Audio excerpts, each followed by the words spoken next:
Hello student, कैसे हो। मैं उम्मीद करती हूँ आप सब अच्छे होंगे। ठीक है, अपने स्वास्थ्य का ख्याल रखते हुए अब हम आज 4th चैप्टर करते हैं हिंदी में से सपर्स भाग 2 से कक्षा 10 के लिए। ठीक है, इससे पहले हम 3 चैप्टर कर चुके हैं। आज चलेंगे 4th चैप्टर पर और ये है मैथिली शरण गुप्त का। ठीक है, अब हम मैथिली शरण गुप्त के बारे में थोड़ा सा जान लेते हैं। इनका जन्म कहाँ हुआ, कैसे हुआ, है ना, इन्होंने कौन कौन सी कविताएं लिखी या कौन कौन सी भाषाओं पर इनकी पकड़ थी।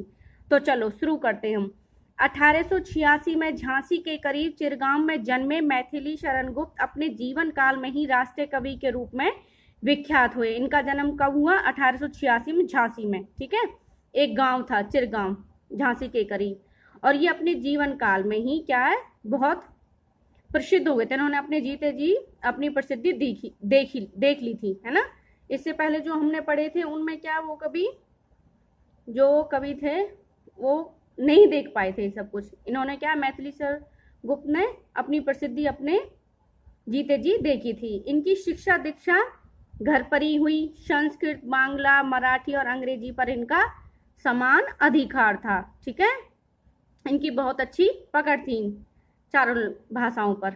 गुप्त जी राम भक्त कवि हैं। राम का कीर्ति ज्ञान इनकी चिर संचित अभिलाषा रही। इन्होंने भारतीय जीवन को समग्रता में समझने और प्रस्तुत करने का भी प्रयास किया। गुप्त जी की कविता की भाषा विशुद्ध खड़ी बोली है। ठीक है, भाषा पर संस्कृत का प्रभाव है, कुछ कुछ क्या संस्कृत का प्रभाव भी है, और विशुद्ध खड़ी भाषा भी। ठीक है, काव्य की कथा वस्तु भारतीय इतिहास के ऐसे अंशों से ली गई है जो भारत के अतीत का स्वयं चित्र पाठक के सामने उपस्थित करते हैं। गुप्त जी की प्रमुख कृतियां हैं साकेत, यशोधरा, जयद्रथ वध। गुप्त जी के पिता सेठ रामचरण दास भी कवि थे और इनके छोटे भाई सियाराम शरण गुप्त भी प्रसिद्ध कवि हुए।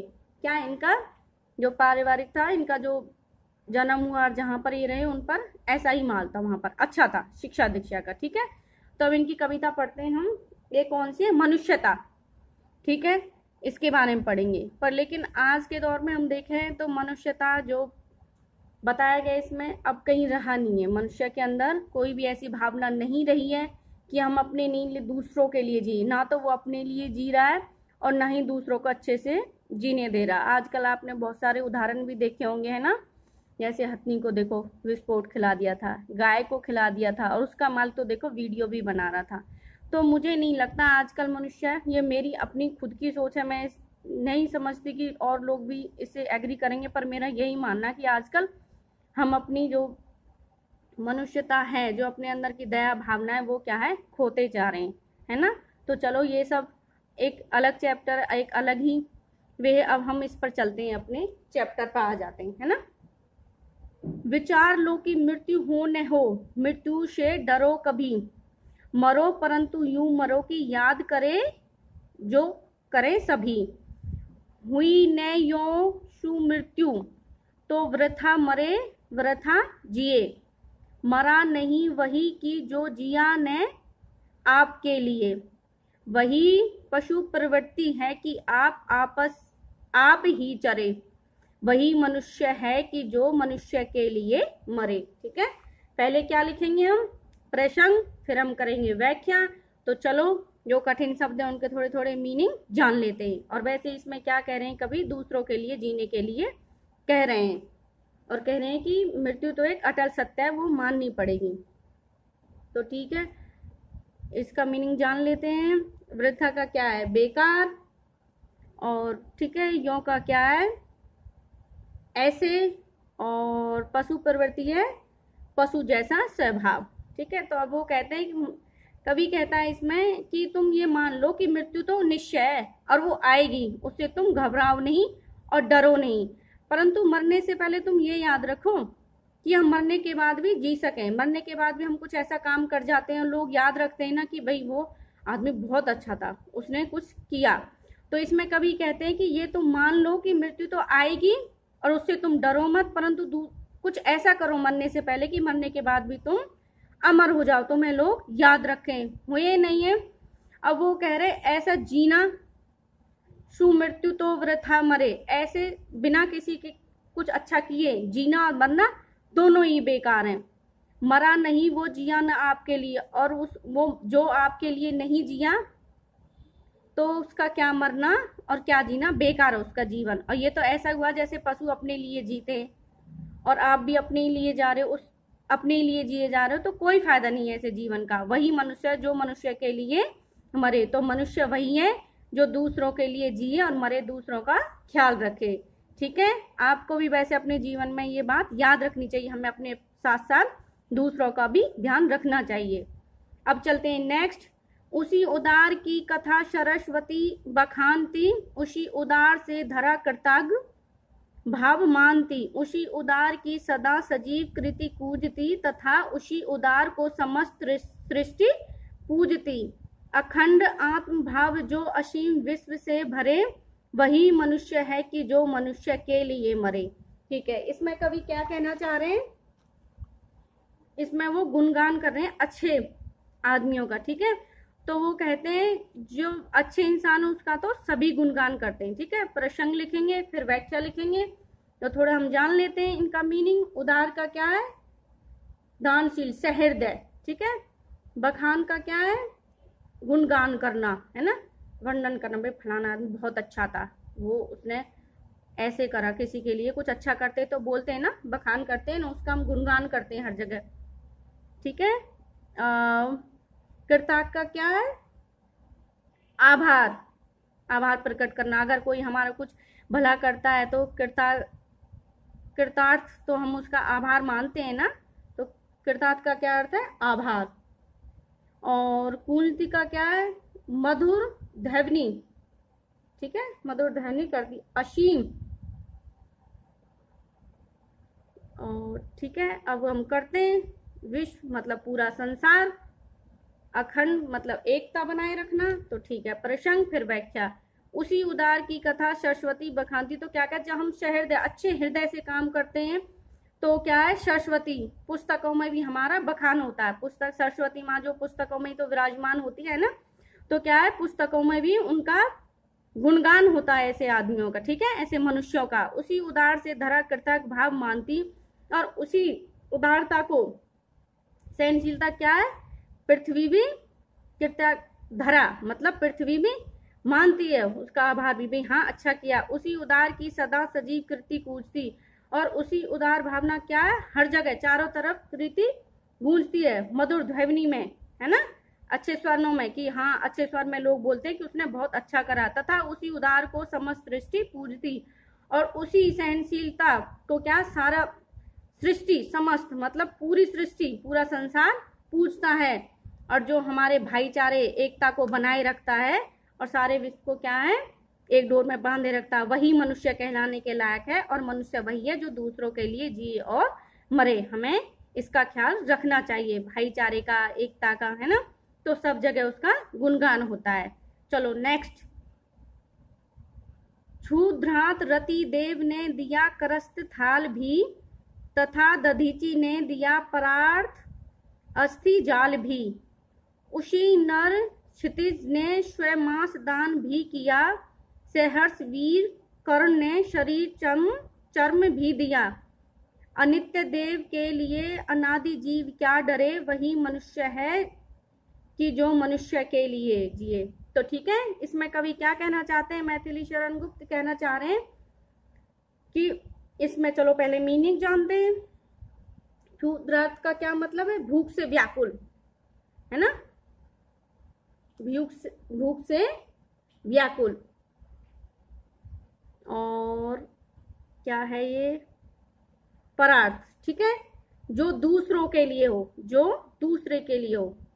अस्थि जाल का क्या है, हड्डियों का समूह। ठीक है, और देखते हैं और क्या मीनिंग है इसमें। चरम अनित्य देह के लिए अनादि जीव क्या डरे, जो मनुष्य है वो। ठीक है, अब हम और उशीनर क्षितिज क्या है, ये गंधार देश के राजा थे। उशीनर क्षितिज क्या है, गंधार देश के राजा थे। और कर्ण क्या है, कुंती पुत्र हैं। वो तो अब आपने महाभारत देख ली होगी, उसमें पता ही चला होगा आपको, है ना। लॉकडाउन में कर्ण कौन थे, कुंती पुत्र थे। तो चलो अब इसका हम प्रसंग लिखेंगे, फिर व्याख्या करेंगे।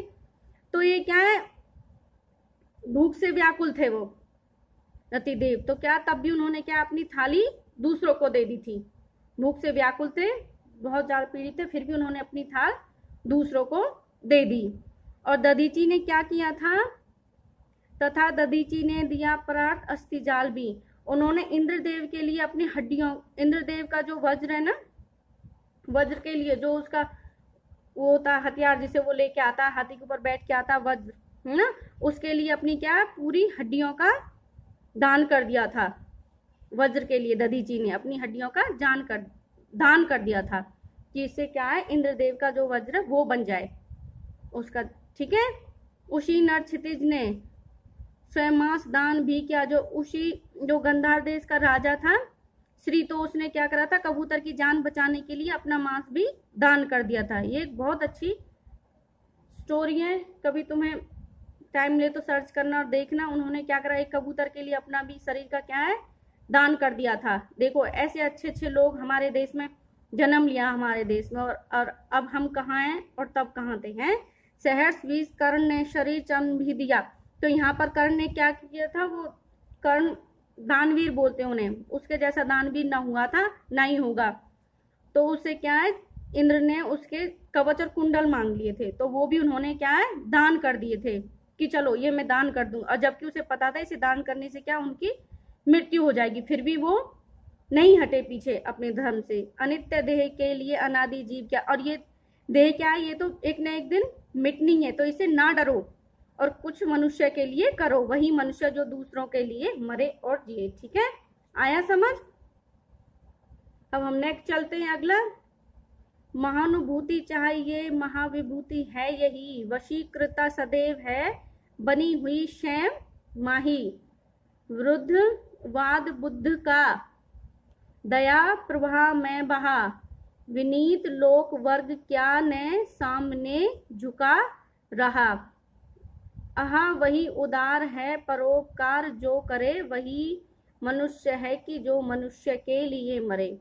तो ठीक है, इसमें कवि क्या कहना चाहते हैं, इसमें महात्मा बुद्ध के बारे में बताया उन्होंने कि उन्होंने किस तरह से उनके मन में जो भावनाएं थी दूसरों के लिए, उन्होंने किस तरह से लोगों का ध्यान रखा, उसके बारे में बताया है। तो हम प्रसंग लिखेंगे, फिर हम व्याख्या करेंगे। ठीक है, तो हम सहानुभूति क्या होती है, करुणा होती है। और महाविभूति क्या होती है, सबसे बड़ा धन होता है। वशीकृता जो हमारे वश में हो, जिसके हम वश में हो। और स्वयं माही क्या, भगवान। वृद्धवाद क्या है, जो कोई कृतियां उनके विरुद्ध जाकर कुछ करना। ठीक है, सामने झुका, लोक वर्ग भी और सामने झुक जाते हैं, झुकना। वही उदार है परोपकार जो करे। ठीक है, तो प्रसंग लिखेंगे, फिर हम व्याख्या करेंगे। तो इसमें क्या कहना चाह रहे हैं कवि कहना चाह रहे हैं, सहानुभूति जो करुणा का भाव है, वो तो क्या है, सबसे बड़ा धन है हमारे पास। हमें करुणा रखनी चाहिए दूसरों के प्रति, उससे बढ़कर कोई भी बड़ा धन नहीं है। वशीकृता सदैव है बनी हुई स्वयं मही का क्या है यहाँ पे, भगवान। तो क्या है, भगवान भी ऐसे लोगों के वश में आ जाते हैं, भगवान भी उन पर बहुत प्रसन्न होते हैं सदैव। उसका एक उदाहरण भी, वृद्धवाद बुद्ध का दया प्रवाह भी बहा। जैसे बुद्ध है ना, उन्हें भगवान के नाम से जानते हम। तो बुद्धदेव ने क्या, जो बुरी कुप्रथाएं थी उनका विरोध किया, और लोगों में तो उनकी सोच के कारण लोग उनके सामने झुके ही नहीं, उनकी क्या है, पूजा भी करी थी। यही उदार है परोपकार जो करे, और यही उसका वैदिक बदलाव दिया लोगों ने, की पूजा भी करी है ना। आज तक बोलते हम बुद्ध भगवान बहुत अच्छे थे। तो ठीक है, तो वही मनुष्य है जो मनुष्य के लिए मरे। तो मनुष्य का क्या कर्तव्य बनता कि वो दूसरों के लिए मरे, ना कि अपने लिए ही जिए। तो ये कविता क्या थोड़ी बड़ी है, इसे हम ये 4 करा दिए मैंने, 4 पैराग्राफ अगले हम नेक्स्ट वीडियो में कराएंगे। तो प्लीज़ आपको मेरा वीडियो अच्छा लगा तो लाइक कमेंट शेयर और मेरे चैनल को सब्सक्राइब करो। Thank you.